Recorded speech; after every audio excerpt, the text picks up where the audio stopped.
सियावर रामचंद्र की जय, पवन सुत हनुमान की जय, उमापति महादेव की जय, रमापति रामचंद्र की जय। जय सीताराम। श्रीमद् वाल्मीकि रामायण के अयोध्या कांड का त्रयोदश सर्ग में श्री राजा का विलाप और कैकेयी से अनुनय विनय करने का वर्णन है। अतरदहम महाराजम स्यान्मते थोचितम यातिमेव पुण्यान्ते देवलोकात् परिच्युतम अनर्थ रूपा सिद्धार्थाय भीता भय दर्शिनी पुनराकारयामाशो तमेव वरमंगना। महाराज दशरथ उस अयोग्य और अनुचित अवस्था में पृथ्वी पर पड़े थे। उस समय वे पुण्य समाप्त होने पर देवलोक से भ्रष्ट हुए राजा ययाति के समान जान पड़ते थे। उनकी वैसी दशा देख अनर्थ की साक्षात मूर्ति कैकेयी, जिसका प्रयोजन अभी तक सिद्ध नहीं हुआ था, जो लोक और अपवाद का भय छोड़ चुकी थी और श्री राम से भरत के लिए भय देखती थी, पुनः उसी वर के लिए राजा को संबोधित करके कहने लगी कि तुम कथ्यसे महाराज सत्यवादी दृढ़व्रता मम चेदम वरम कस्मात् विधारयितुमिच्छसि। अरे महाराज, आप तो डींग मारा करते थे कि मैं बड़ा सत्यवादी और दृढ़ प्रतिज्ञ हूँ, फिर आप मेरे इस वरदान को क्यों हजम कर जाना चाहते हैं। एवं मुक्तस्तु कैकेय्या राजा दशरथस्तदा पृथ्वा तथा क्रुद्धो मुहूर्तम विह्वलन्यवो। कैकेयी के ऐसा कहने पर राजा दशरथ 2 घड़ी तक व्याकुल की सी अवस्था में रहे। इसके बाद कुपित होकर उससे इस प्रकार उत्तर देने लगे कि मृते मयि गते रामे रावणं मनुज पुंगवे दंतानार्ये ममा मित्रे सकामा सुखिनी भवो। अरे नीच, तू मेरी शत्रु है।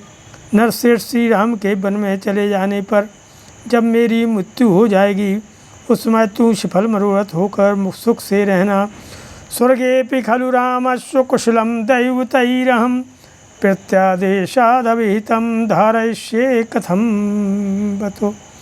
कैकेय्या प्रियकामेन रामः प्रव्राजितो वनं यदि सत्यं ब्रवीमि तद सत्यं भविष्यति।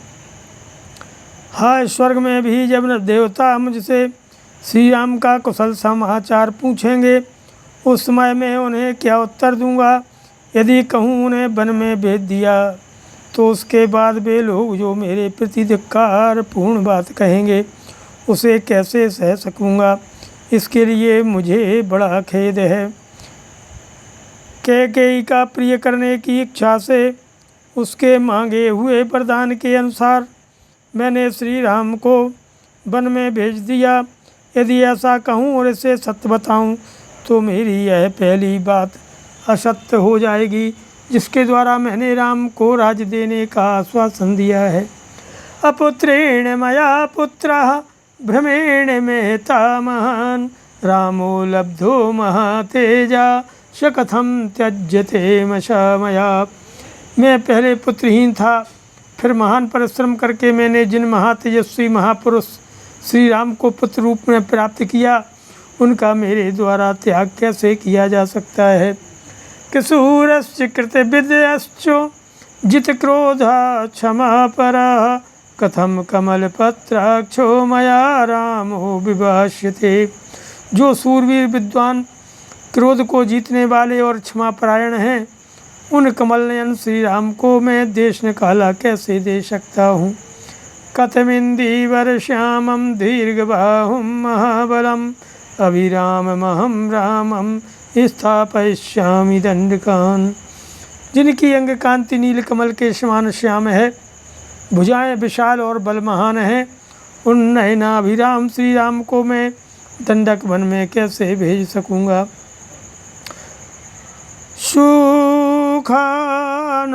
सुखानामुचितस्यैव दुःखै अनुचितस्य च दुःखं नामानुपस्येयं कथम रामस्य धीमतः। जो सदा सुख भोगने के ही योग्य हैं, कभी भी दुख भोगने के योग्य नहीं हैं, उन बुद्धिमान श्री राम को दुख उठाते मैं कैसे देख सकता हूँ। यदि दुःखमं कृत्वा तु मम संक्रमणं भवेत् दुःखार्हस्य रामस्य तथा सुखम वाप्नुयाम्। जो दुख भोगने के योग्य नहीं है उन श्री राम को यह वनवास का दुख दिए बिना ही यदि मैं संसार से विदा हो जाता तो मुझे बड़ा सुख मिलता। निसंशय पाप संकल्पे रामं सत्य पराक्रमं किं विप्रियेण कैकेयी प्रियं योजयसे ममो। अकीर्ति अतुला लोके ध्रुवं परिभविष्यति तथा विलपतस्तस्य परिभ्रमते चेतसः अस्तमभ्यगामं व्यागमत् सूर्यो रजनी चाभ्यवर्ततो। जो पापपूर्ण विचार रखने वाली पाषाण हृदया कैकेयी सत्य पराक्रमी श्री राम मुझे बहुत प्रिय हैं। तू मुझसे उनका बिछोह क्यों करा रही है। अरे ऐसा करने से निश्चय ही संसार में तेरी वह अपकीर्ति फैलेगी जिसकी कहीं तुलना नहीं है। इस प्रकार विलाप करते करते राजा दशरथ का चित्त अत्यंत व्याकुल हो उठा और इतने में ही सूर्यदेव अस्ताचल को चले गए और प्रदोष काला पहुँचा। सात्रियामातदार्तस्यो चंद्रमंडलमंडिता राज्ञो विलपमानस्यो न व्यभाषत सर्वरी। वह 3 पहरों वाली रात यद्यपि चंद्रमंडल की चारु चंद्रिका से आलोकित हो रही थी तो भी उस समय आरते होकर विलाप करते हुए राजा दशरथ के लिए प्रकाश या उल्लास न दे सकी। सदैवोष्णं विनिश्वस्यो वृद्धो दशरथो नृपः विललापार्थ दुःखम गगनाशक्तिलोचनः। बूढ़े राजा दशरथ निरंतर गर्म उच्छ्वास श्वास लेते हुए आकाश की ओर दृष्टि लगाए आरती की भांति दुखपूर्ण विलाप करने लगे।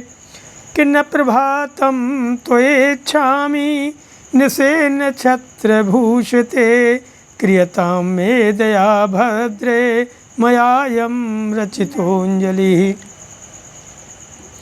नक्षत्रमालाओं से अलंकृत कल्याणमयी रात्रि देवी, मैं नहीं चाहता कि तुम्हारे शरद द्वारा प्रभात काल लाया जाए।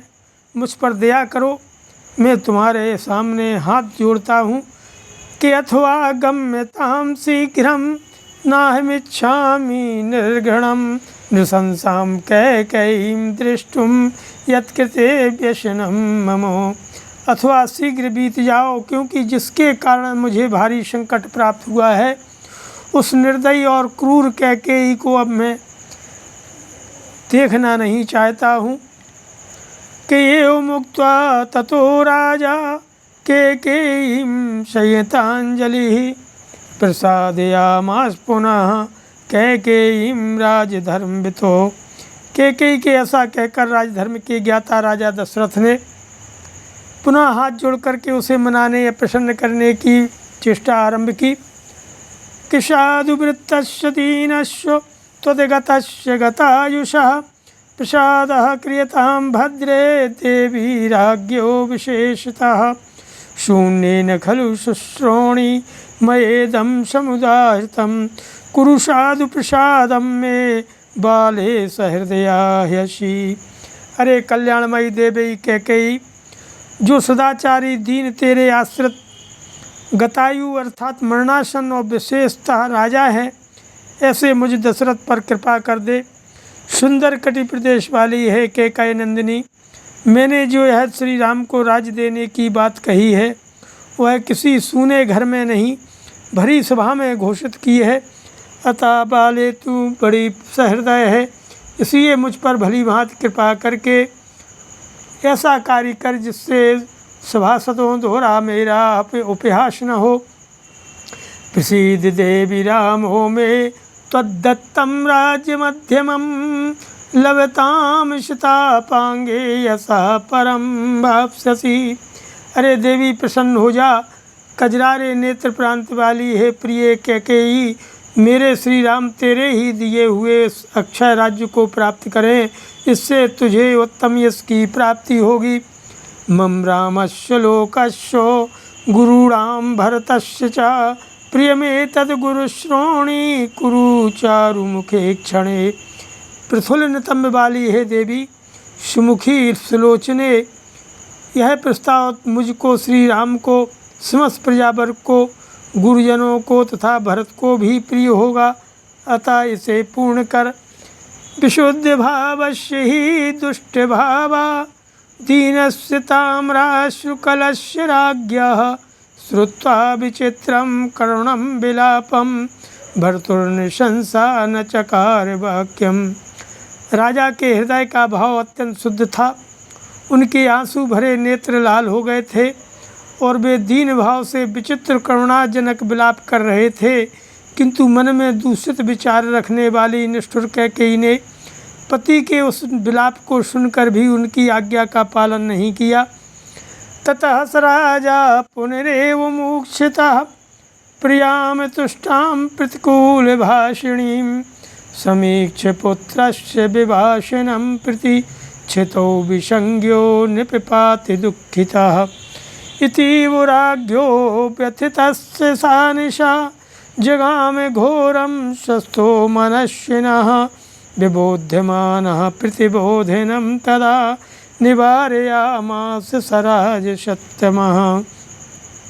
इतनी अनुनय विनय के बाद भी जब प्रिया कैकेयी किसी तरह संतुष्ट न हो सकी और बराबर प्रतिकूल बात ही मुँह से निकालती गई, तब पुत्र के वनवास की बात सोच कर के राजा पुनः दुख के मारे मूर्छित हो गए और शुद्ध बुद्ध खो करके पृथ्वी पर गिर पड़े। इस प्रकार व्यथित होकर भयंकर सांस लेते हुए मनुष्य राजा दशरथ की वह रात धीरे धीरे बीत गई।